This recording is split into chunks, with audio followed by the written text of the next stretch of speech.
Ini tugas resmi negara mendampingi saya sudah hampir lebih dari 5 tahun.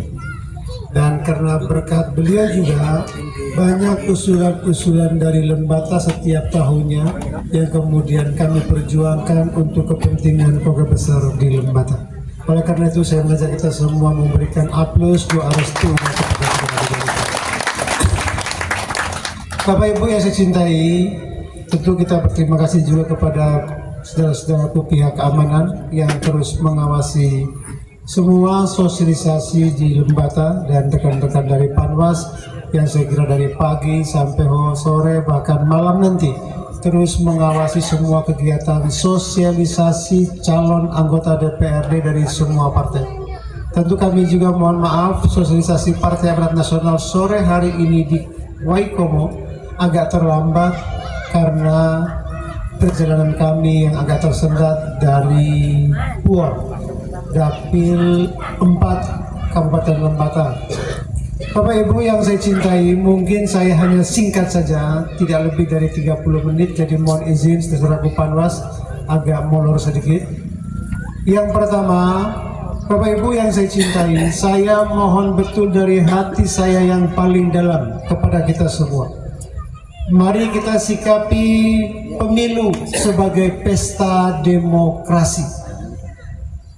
Kenapa dikatakan pesta demokrasi? Karena inilah kesempatan kita menggunakan hak kita sebagai pemegang kedaulatan di republik yang kita cintai.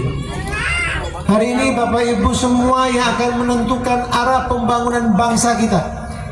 Lewat Bapak Ibu semuanya kita akan memilih presiden kita akan memilih anggota DPD kita akan memilih anggota DPR RI kita memilih anggota DPRD provinsi dan DPRD kabupaten kota se-Indonesia yang tugasnya adalah menjalankan pembangunan dan melindungi segenap tumpah darah seluruh masyarakat yang kita cintai.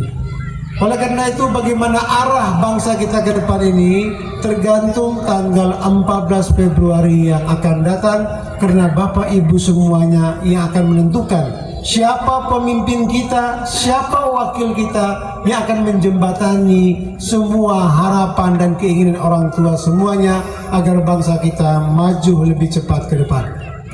Oleh karena itu Bapak Ibu yang saya cintai, saya mohon betul kita semuanya, karena ini pesta demokrasi, maka kita harus hadapi seperti pesta-pesta kita di kampung.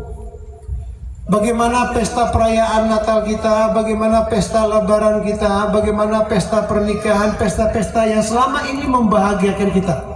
Pesta-pesta yang kemudian menumbuhkan rasa gotong royong di antara kita. Pesta yang kemudian membangun kebersamaan kita, memperkuat ikatan persaudaraan kita. Kenapa saya sampaikan ini? Karena selama ini Bapak Ibu, untuk pesta demokrasi kita belum menghadapinya dengan sukacita, riang gembira, tapi yang terjadi justru sebaliknya. Pesta demokrasi justru menimbulkan hawa panas di hampir kehidupan kita gara-gara beda pilihan, opu nana tidak saling tegur sapa, kakak Arin bisa berbeda pilihan, bahkan ada fakta yang mengatakan gara-gara pemilu 2019 kemarin sampai hari ini ada keluarga yang tidak tegur sapa walau sudah berkali-kali Natal, sudah berkali-kali Lebaran. Betul orang tua? Betul? Betul. Ini fakta. Yang lebih menyedihkan lagi, yang tidak saling tegur sapa ini dua-dua calonnya kalah. Iya. Ada di sebuah kampung yang saya kunjungi, itu masih terbelah dua keluarga besar, satu darah. Tapi karena kemarin dua saudaranya maju dari partai yang berbeda, semua kemudian bertarung. Tapi karena tidak menghitung bagaimana rumus daripada pemilu ini, semua merasa bahwa hanya semangat memilih keluarga.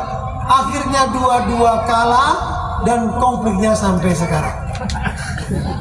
Oleh karena itu Mama, pemilu ini tidak asal ada, tidak asal beda, tidak asal rame. Jadi pemilu ini Bapak Mama, kita bukan sedang memilih keluarga, bukan sedang memilih kelompok tertentu. Pemilu ini bukan memilih karena pertimbangan agama, Kalau pertimbangan agama, Pak Ghazali ini maju ketua MUI pantas, nggak boleh maju ketua UMK. Saudara Boni ini kalau pemilu ini kalau pertimbangan agama, jangan maju ketua MUI, maju ketua UMK. Tapi di pemilu Bapak Mama, kita memilih wakil rakyat. Wakil rakyat itu bukan penguasa. Wakil rakyat itu tugasnya dia harus menjadi jembatan yang memperjuangkan aspirasi Bapak semuanya, sehingga wakil rakyat itu garis miring pelayan masyarakat. Yang penting. Nah, selama ini kita seringkali salah persepsi, sehingga milih orang itu kita ukur dari berapa banyak duitnya, kita ukur dari berapa besar keluarganya, apa terahnya. Karena kita pikir bahwa memilih wakil rakyat ini mengangkat status sosialnya, kemudian dia seolah penguasa. Ketika berkunjung kemana-mana kita jemput dia, kita hormati dia, walaupun dia tidak pernah buat apa-apa. Bahkan saya tidak setuju kalau rakyat kemudian menghadapi wakil rakyat memberikan nyambutan yang berlebihan, karena dia sesungguhnya harus yang melayani Bapak Ibu semuanya. Betul? Betul Bapak Ibu? Jadi jangan lagi rakyat ini merubah atau salah persepsi.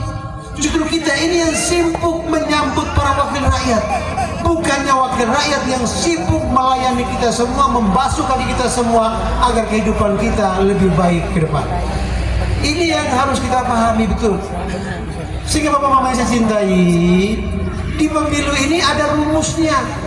Misalnya untuk kabupaten, agar orang bisa jadi anggota DPR, wakil rakyat mewakili Bapak Mama semuanya, itu minimal akumulasi kursinya itu, suaranya, satu kursi itu harganya hampir 2.500 untuk dapil kota.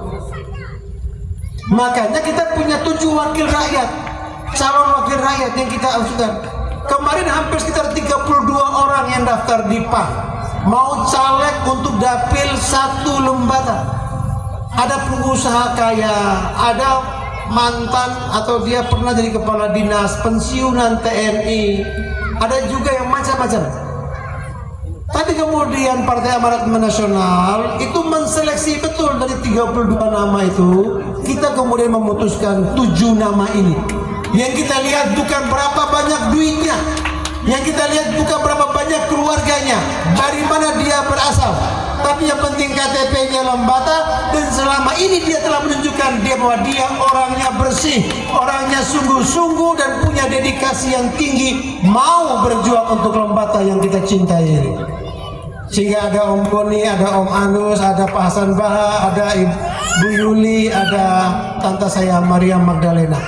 Ini Bapak Mama kalau dilihat uangnya mungkin pas-pasan, kalau kita lihat keluarganya mungkin tidak banyak.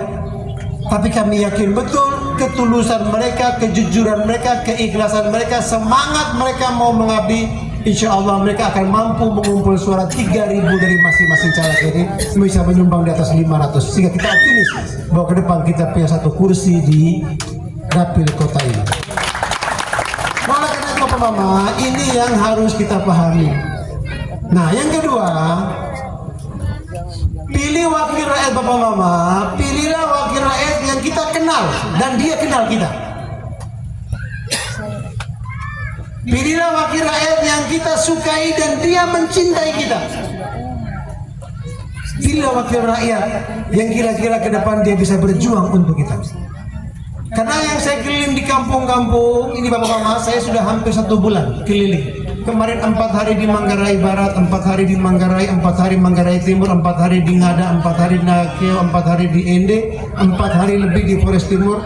Tadi siang tiba di Lembata sampai dengan 5 hari ke depan. Saya sudah keliling dan malam hari ini menjadi titik pertemuan saya ke 1146. 1146 titik pertemuan, bukan karena saya ingin cari suara, tapi saya ingin memberikan informasi yang baik dari kampung-kampung bahwa pemilu ini penting. Oleh karena itu mari kita gunakan hak kita pilih sebaik-baiknya. Jangan lagi kita tergoda dengan baliho-baliho. Di kampung-kampung itu banyak sekali baliho-baliho yang dipasang hanya karena kita tergiur dengan rokok sebungkus, kaos selembar, uang 50.000. Yang dipasang itu tidak pernah tahu kampungnya di mana. Ada orang gunung, tapi orang tidak pernah sampai ke situ. Dan ini berbahaya. Inilah yang menyebabkan Bapak-Bapak, selama ini kita punya hampir 400.000 suara di Lamaholot yang terbentang dari Solor, Adonara, Lembata, dan 7 pulau di Alor. Kita punya 400.000 pemilih. Menurut teori pemilu yang paling gampang, seharusnya kita punya 3 kursi DPR RI setiap kali pemilu.